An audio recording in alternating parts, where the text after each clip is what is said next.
Hello everyone. आज के इस वीडियो में हम एसएससी सीएचएसएल 2020 में पूछे गए जो सभी इडियम्स यानी कि 72 इडियम्स की जो सीरीज है उसकी 7वीं क्लास कर रहे हैं। इसके बाद एक क्लास और होगी जिसमें हम पूरे 72 इडियम्स कवर कर लेंगे। और हमने केवल 72 इडियम्स कवर नहीं किए होंगे, इसके अलावा भी कम से कम 200-300 इडियम्स मैंने आपको बताए होंगे। तो अगर आपने ये सीरीज नहीं देखी है अभी तक तो प्लेलिस्ट में चले जाइए। पहली वीडियो से आप इस सीरीज को स्टार्ट करिए और पूरी सीरीज खत्म करिए। आपके पास 400-500 इडियम्स जो कि प्रीवियस ईयर में पिछले 2-3 सालों में पूछे गए वो आपको तैयार हो जाएंगे।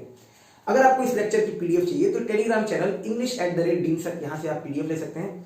वीडियो अगर अच्छा लगता हो, अगर आपको लगता है कि कुछ सीखने को मिल रहा है तो प्लीज वीडियो को शेयर जरूर किया कीजिए।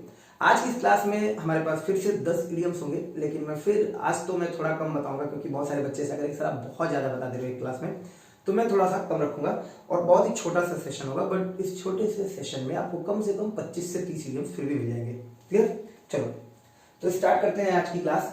सबसे पहला हमारे पास इडियम है, आप देखिए लिखा हुआ है wash your dirty Lennon in public. देखिए लेनन का कपड़ा आता है तो wash your dirty Lennon in public का मतलब है, कई बार इडियम्स क्या होते हैं कि अगर आप उन इडियम्स को समझने की कोशिश करो उनके ऑप्शन से तो वो इडियम्स आपको जब भी पूछे जाएंगे आपसे कभी भी तो ऑप्शन देखकर आप बता लोगे। अगर इसका आंसर आपको आ रहा हो तो कमेंट बॉक्स में बताइए। देखिए इसका हो जाएगा discuss private matters in front of others, that is called wash your dirty Lennon in public. Clear? अब जब भी मैं वॉश को देखता हूं न चाहते हुए मुझे ये याद आ जाता है you are washing your hands off. Hands off, washing your hands off का मतलब होता है अपनी रिस्पॉन्सिबिलिटी से भगना, अपनी जिम्मेदारी से भगना। You are washing your hands off this responsibility, आप इस रिस्पॉन्सिबिलिटी से अपना पीछा छुड़ा रहे हो, जो भी लाइबिलिटी है जिम्मेदारी है। तो वॉश योर हैंड्स ऑफ जिम्मेदारी से पीछा छुड़ाना। फिर एक हमारे पास होता है ड्रैग योर फिट। ये दोनों मुझे हमेशा याद आ जाएंगे, ड्रैग योर फिट। जब भी मुझे किसी को बोलना होता है कि तुम अपने पांव खींच रहे हो या फिर जिम्मेदारी से पीछा छुड़ा रहे हो तो ये दो इडियम बिना कहे मेरे दिमाग में आ जाते हैं। ड्रैग योर फिट का मतलब होता है टू डिले डूइंग समथिंग, कोई काम को करने में डिले करना, that is called drag your fit. Clear हो गया? ठीक, आगे देखो। आज मैं बहुत ज्यादा बोलूंगा नहीं, मैं सिर्फ और सिर्फ आपके इडियम्स जो दिए हुए हैं उन पे ही बात करूंगा और एक दो इडियम्स कुछ आगे तो बता दूंगा।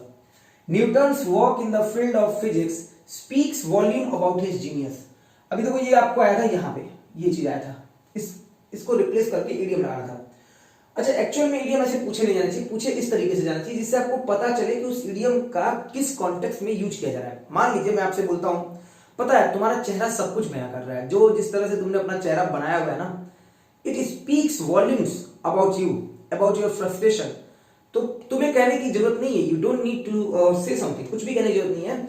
It speaks volumes about your frustration, ये बहुत कुछ बता रहा है तुम्हारे फ्रस्ट्रेशन के बारे में, तो that is called conveys a great deal. Clear?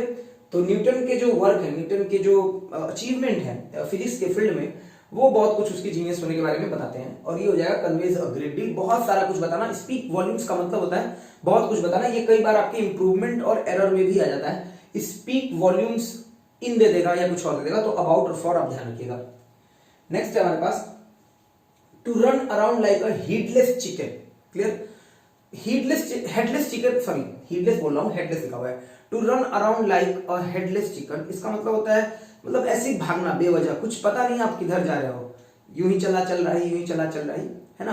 कितनी हसीन है ये दुनिया, ऐसे करके एक गाना। तो आप ऐसे ही बस चले जा रहे हो, खुद नहीं पता कहां जा रहे हो, बस चले जा रहे हो। That is called to do many things in a disorganised manner, बहुत सारे काम को डिसऑर्गेनाइज्ड मैनर में करना, that is called to run around like a headless chicken. अब एक इडियम है, आप कमेंट बॉक्स में बताइए, don't count your chickens before they are hatched. Don't count your chickens before they are hatched, इसकी meaning आप कमेंट बॉक्स में लिखकर बता दीजिए।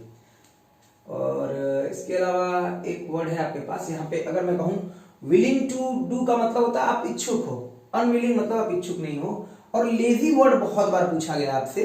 लेजी का मतलब होता है जैसे कि स्लगिश है आपका, स्लॉथफुल है, आइडल है। तो ये 2-3 वर्ड है, आप ध्यान रखिएगा। लेजी के लिए मैं लिख दे रहा हूं, ये जो लेजी वर्ड है इसके लिए, क्योंकि पेपर में बहुत बार लेजी वर्ड के लिए सिनोनिम पूछा गया है।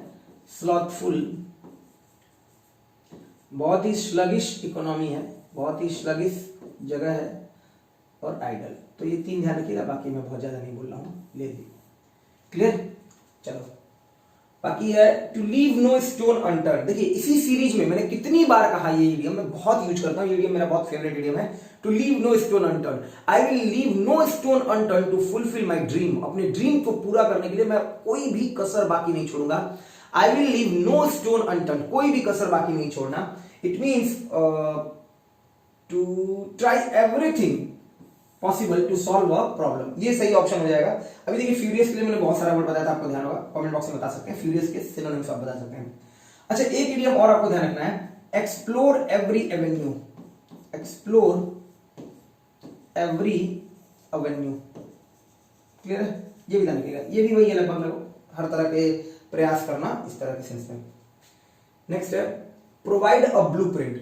जब भी कोई ब्लूप्रिंट देता है तो एक ढांचा, एक साचा, एक स्ट्रक्चर बनाकर देता है, और इसीलिए बन जाएगा गिव अ डिटेल प्लान और स्कीम। सही ऑप्शन बन पाएगा गिव अ डिटेल प्लान और scheme, clear, provide a blueprint. बाकी यहां पे एक वर्ड लिखा हुआ है ब्लू कॉलर जॉब।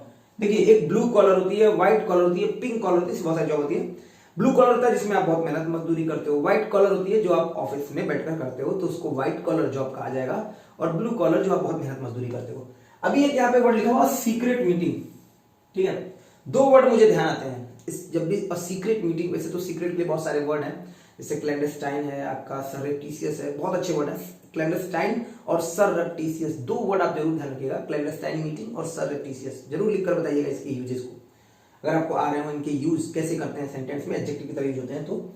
बाकी एक वर्ड है, देखिए RENDEZVOUS, रेंडेवू, बहुत अच्छा वर्ड है रेंडेवू।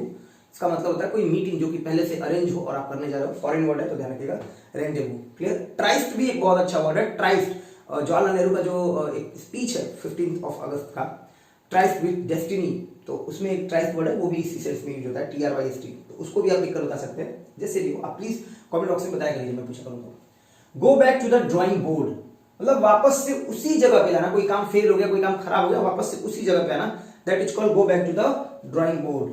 तो start planning again because earlier plans are failed, यही हो पाएगा, start planning again because earlier plans are failed. और कुछ तो दिख नहीं रहा इसमें सॉरी, ठीक है, चलो नेक्स्ट देखो, a good turn. A good turn का मतलब होता है अ हेल्पफुल एक्ट, कोई भी गुड टर्न है तो वो फ्रेंडली, हेल्पफुल, चैरिटी वाला इस तरह का कुछ एक्ट है, तो आप बोल सकते हो, सही ऑप्शन हो पाएगा अ हेल्पफुल एक्ट, क्लियर। और फिर आपके पास रीड बिटवीन द लाइंस, ये भी इडियम बहुत बार पूछा गया है। रीड बिटवीन द लाइंस का मतलब होता है किसी लाइन के भीतर की मीनिंग को समझना, तो इसके लिए अच्छा एक बात देखिए, ये ए ऑप्शन है, ये बी ऑप्शन है, ये सी ऑप्शन है, और यहां से आके ये डी ऑप्शन है, और यही सही ऑप्शन है। Understand what is implied but stated but not stated directly, कोई भी चीज को समझना जो कि डायरेक्ट ना बोला गया हो, that is called read between the lines. किसी के, जैसे हम क्या बोलते हैं, उसके अंदर की बात को समझना है ना, जो बात बोली जा रही है। एक और ध्यान रखिएगा, read somebody like a book, read somebody like a book, इसका मतलब होता है किसी को अंडरस्टैंड करना बहुत आसानी से, read somebody like a book. बाकी कुछ है नहीं इसमें, आगे देखो।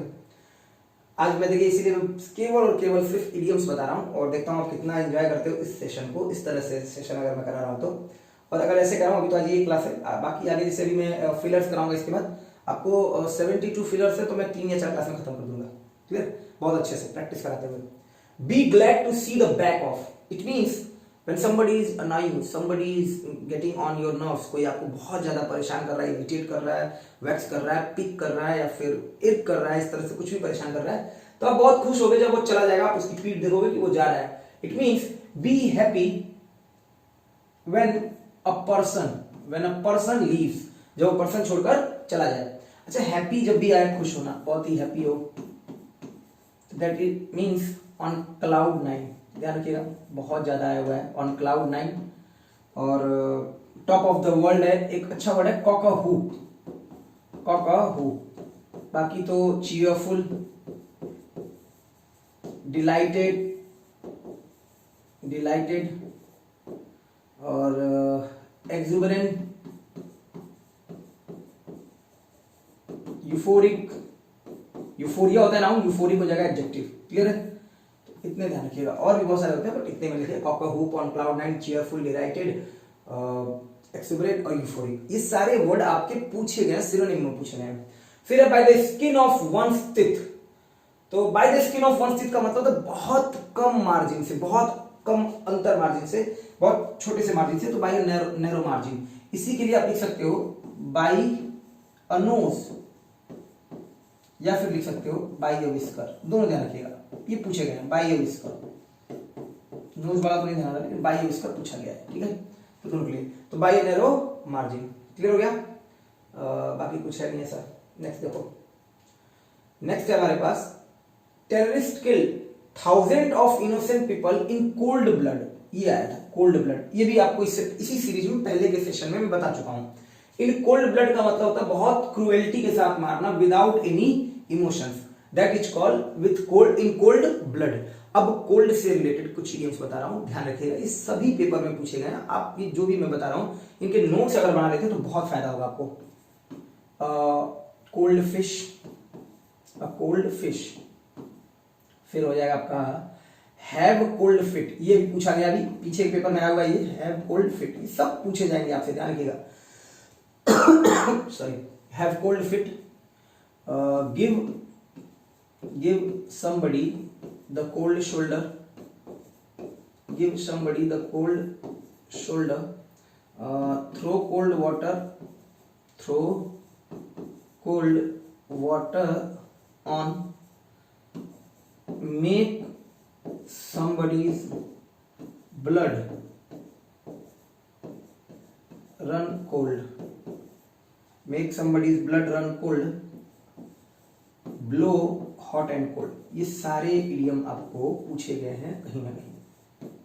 अब देखिए इन सब की मीनिंग क्या होती है, इन सब की मीनिंग समझिएगा। अ कोल्ड फिश का मतलब अ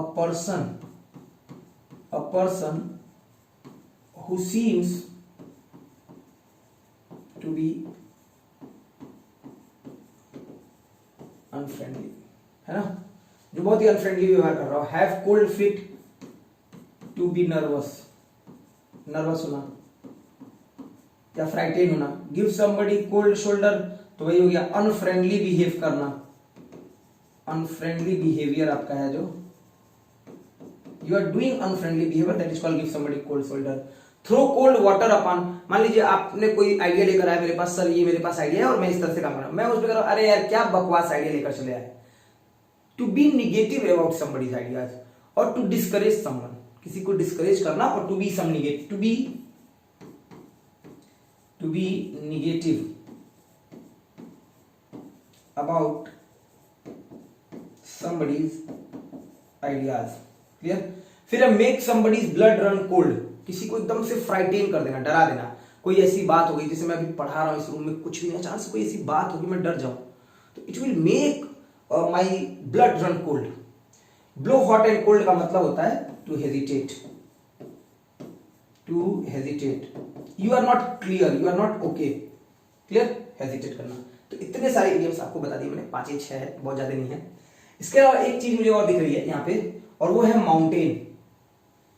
बहुत बार पूछा गया है, make a mountain out of molehill. Comment box में लिखकर बताइए। चलिए, make a mountain out of molehill. कई बार आपको ये पढ़ के समझ आ रहा हो, छोटी सी बात को बहुत बड़ा बनाना, तो आप कमेंट में लिखकर बताइए। नेक्स्ट हमारे पास अ सी चेंज। अ सी चेंज का मतलब होता है, सर मैंने आपके अंदर बहुत बड़ा परिवर्तन देखा है, और वो क्या है, अ सी चेंज है। अ सी चेंज का मतलब बहुत बड़ा ट्रांसफॉर्मेशन, कंप्लीट ट्रांसफॉर्मेशन, बहुत ज्यादा ट्रांसफॉर्मेशन, मतलब इतना ज्यादा किसी को बदलाव मैंने देखा नहीं। आपने अभी तक की जो क्लासेस ली उसमें एक इडियम के साथ आप कम से कम 10-10 बता रहे थे, अभी आज आपने 10 बताया और 10 के साथ सिर्फ 10 ही बताया, या 15 बताए तो 25 ही हुए।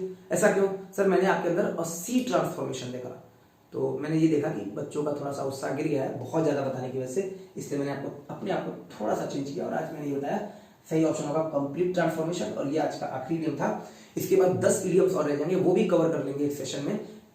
पीडीएफ आपको टेलीग्राम English@dean सर यहाँ पे मिल जाएगी, और इसके बाद से फिलर से स्टार्ट करेंगे।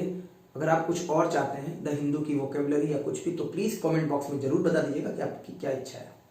आज के लिए इतना ही है, नेक्स्ट सेशन में फिर मिलेंगे, तब तक के लिए अपना ध्यान रखिएगा। आप सभी लोगों को बहुत बहुत धन्यवाद और वीडियो हेल्पफुल हो तो शेयर जरूर कीजिएगा। Thank you.